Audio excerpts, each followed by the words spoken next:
Continuando con este segundo bloque, hoy quiero agradecerle a un gran amigo, profesor universitario, un hombre vinculado al derecho constitucional, ex ministro de Estado, el maestro Víctor García Toma. Muy buenas noches, Víctor. Muchísimas gracias por estar. No, más bien agradecido, Miguel Ángel, por permitirme estar contigo esta noche aquí en tu programa. Es un programa al bicentenario, donde buscamos que la ciudadanía tenga conceptos claros frente a los grandes problemas que está pasando el Perú. Claro. En ese sentido, nosotros hemos hecho una nota en la cual hemos abordado lo que ha dicho el presidente en esta propuesta, que para algunos es constitucional, para otros no es constitucional la propuesta, y que seguramente la voy a ir abordando contigo en esta entrevista. Pero me gustaría ir tocando esta nota que a continuación veremos. Se muestra optimista. Durante su visita a Huánuco, el presidente Martín Vizcarra expresó que espera que el Congreso comience a analizar la propuesta de adelanto de elecciones la próxima semana, tras el establecimiento de las respectivas comisiones y sus presidencias. Esperamos nosotros que a partir de la próxima semana atiendan este pedido, esta propuesta de reforma que ha planteado el Ejecutivo para adelantar las elecciones un año y que haya un cambio, una transición democrática donde le demos la posibilidad a la población de elegir autoridades que entren más empoderadas a partir del 28 de julio del próximo año 2020. El mandatario tiene plena confianza que la reforma será aprobada, ya que, según dijo, es el pueblo el que pide desesperadamente un cambio. Esta confrontación permanente que existe entre poderes del Estado desde hace 3 años que empezó el nuevo gobierno, ya es rechazado por la población, pide un cambio de actitud. Por otro lado, el mandatario dijo que confía en que la economía tendrá mejores resultados en el segundo semestre del año, asegurando que desde abril se han registrado cifras positivas. Tenemos absoluta seguridad que los resultados del segundo semestre van a ser muy superiores y mejores a los resultados económicos del primer semestre. Vizcarra se refirió al paro contra el proyecto cuprífero Quellaveco, manifestando que el gobierno buscará medios y alternativas de solución mediante el diálogo. Como hemos podido observar en este informe, y que efectivamente esto ya era una situación que se venía desde el mensaje presidencial del año pasado, en el cual el presidente planteó un referéndum inicial y que fue ciertamente aplaudido por la gran ciudadanía. Sin embargo, en este último mensaje presidencial y ante la crispación entre el Poder Ejecutivo y el Poder Legislativo de manera frecuente, él plantea una propuesta para algunos constitucional, para otros no constitucional, porque no puede buscar adelantar elecciones de congresistas de la República. Víctor, ¿para ti es constitucional esta propuesta de reforma como iniciativa legislativa? Te doy la respuesta, si me lo permites, sí, claro, en 2 partes. La primera, ¿cuándo es que es admisible un proceso de reforma constitucional? Primera posibilidad, cuando el legislador constituyente ha cometido errores de concepto, omisiones que se desnudan en la Constitución. Lo segundo es cuando se produce pues una situación, una modificación de los patrones sociales, económicos, políticos o culturales de la sociedad y que requieren ser incorporados a la Constitución. Y la tercera posibilidad es la que de manera excepcional se utiliza la reforma cuando sirve de tránsito del paso de un gobierno de facto a un gobierno de jure, ¿no? Ese fue el caso, por ejemplo, de la reforma del año 2000, sí, ¿no es cierto?, que permitió salir de la dictadura de Fujimori y regresar a la democracia. Para tal efecto se tuvo que efectivamente adelantar las elecciones. Ninguna de esas 3 hipótesis se da en el caso que estamos señalando. Pero vamos ahora a la segunda parte. Se ha presentado la iniciativa. El presidente tiene facultades de iniciativa. Tiene la potestad de exigirle al Congreso, de acuerdo con el artículo 105 de la Constitución, celeridad, prontitud en el trámite. A lo que no tiene derecho es a exigirle digamos, una aprobación compulsiva de su iniciativa, por una razón muy sencilla. Yo puedo plantear una cuestión de confianza en el tema de la reforma, pero esa cuestión de confianza tiene un límite, que es el límite de lo que se llama el principio de corrección funcional. Yo no le puedo arrancar al Congreso el concepto de que es un ente autónomo, claro. Y en segundo lugar, de que los parlamentarios no están sujetos a mandato imperativo y no pueden y no responden por sus votos u opiniones, ¿no es cierto? Entonces, en consecuencia, si el Poder Ejecutivo no comparte la idea del Poder Ejecutivo, puede rechazar la reforma.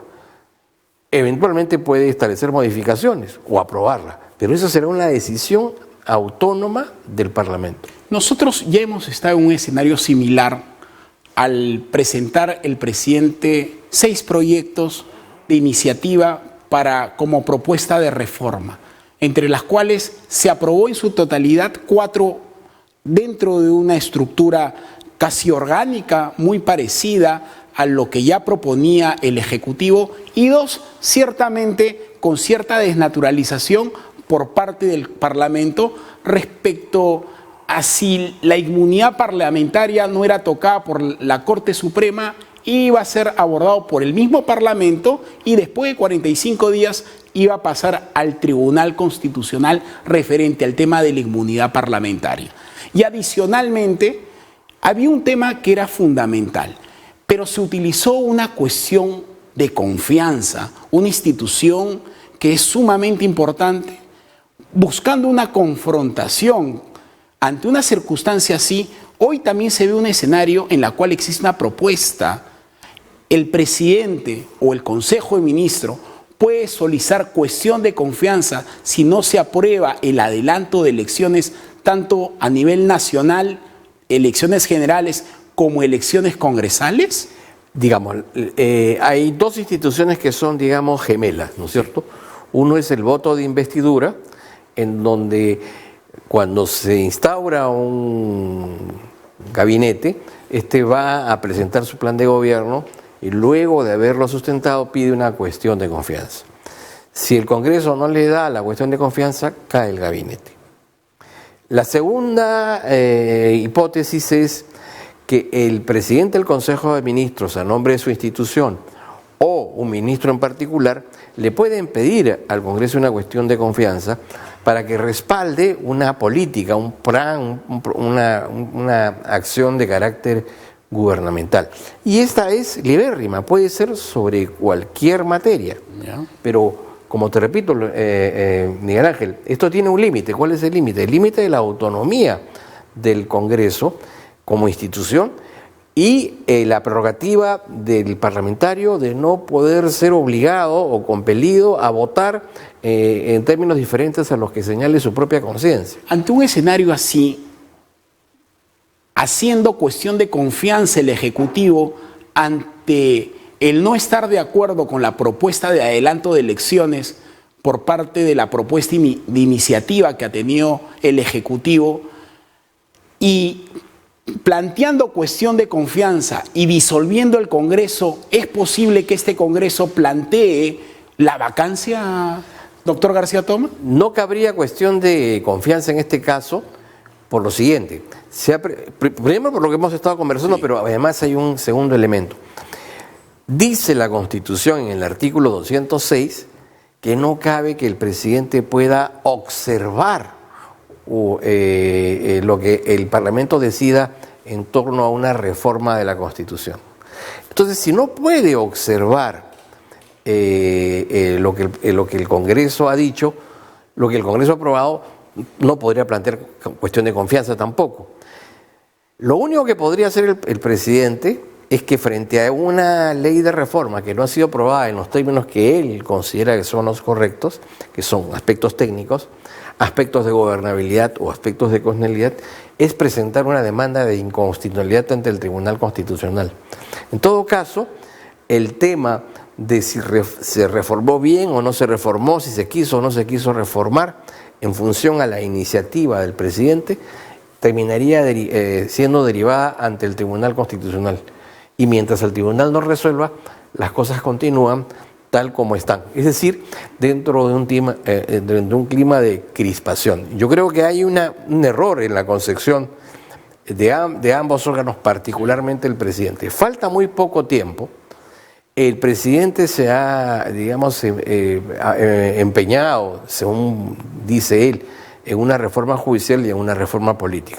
La reforma judicial se le está cayendo a pedazos y la reforma política ha quedado inconclusa en lo que se refiere a su fase normativa. Por supuesto. Entonces, si él realmente está profundamente preocupado por llevar adelante esas reformas, tenemos 2 años para que aunamos esfuerzos y podamos sacar adelante esas transformaciones que el presidente quiere y que el país necesita. Ahora, Víctor, acá hay una coyuntura extraña porque ante esa crispación, igual Fuerza Popular ratifica a su presidenta de la Comisión de Constitución, Rosa Bartra, que ciertamente confrontaba en términos dialécticos y académicos frente a la propuesta de iniciativa legislativa del Ejecutivo, y también tenemos una cuestionada designación de la señora Arimborgo en la Comisión de Educación.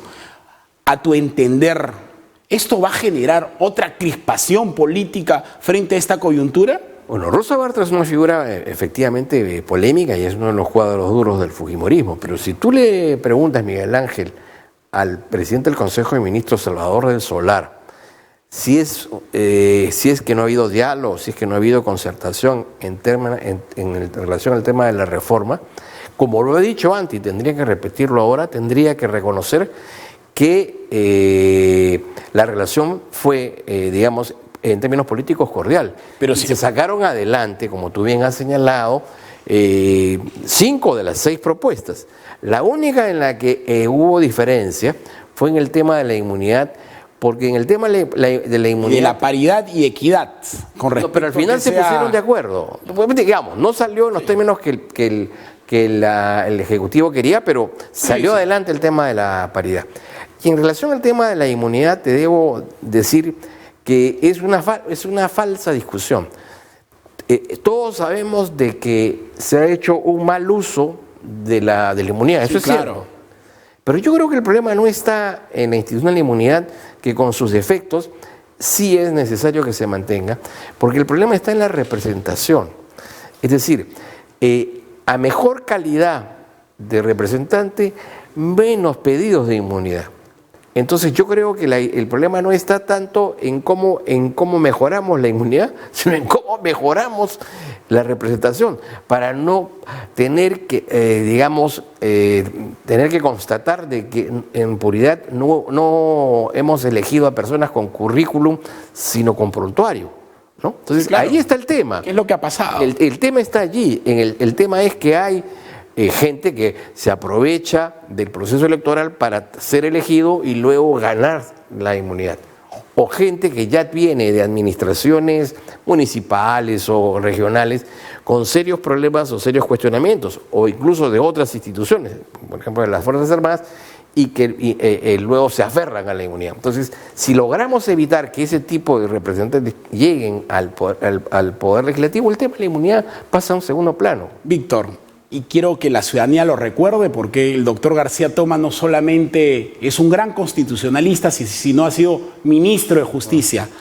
¿Tú en calidad de ex ministro consideras de que el actual ministro de Energía y Minas y el actual ministro de Justicia deben poner su cargo a disposición?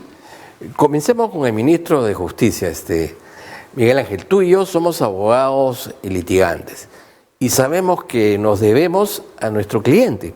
Finalmente es el cliente el que decide si demandamos o no demandamos. Somos autónomos en la elaboración de la demanda. Nadie nos va a decir cómo la tenemos que hacer, porque para eso, digamos, supuestamente somos los técnicos. Pero quien decide si vamos a demandar o no vamos a demandar, si finalmente nos vamos a llenar a la demanda, etcétera, etcétera, es el cliente. En el caso de los procuradores, el cliente es, en este caso, el Estado representado por el presidente de la República o su ministro. Entonces no cabe que un ministro, que el abogado, que es el procurador, haga cosas sin consultarle de quien depende. Ni tampoco hemos visto, digamos, nunca en la historia del Perú, que un procurador termine denunciando a otro procurador. Que cuando el presidente de la República, con acierto o con error, otorga un indulto, quien cuestiona el indulto es el procurador del sector de justicia, que es justamente el ente que concedió el indulto. ¿Deben renunciar o no, Víctor? ¿Ah? Debe renunciar. Y además ha demostrado poco conocimiento del derecho, ¿no es cierto? Porque cuando el ministro dice que un funcionario del Estado no está prohibido hacer aquello que no está señalado en la ley, está, pues, digamos, pateando uno de los principios básicos que nos enseñan desde la universidad. Y en el caso del otro ministro, bueno, ha adquirido una notoriedad y una fama repentina. Nadie sabía quién era, nadie sabía qué hacía, ¿no es cierto? Aún muchas personas no saben el nombre del ministro de Energía y Minas.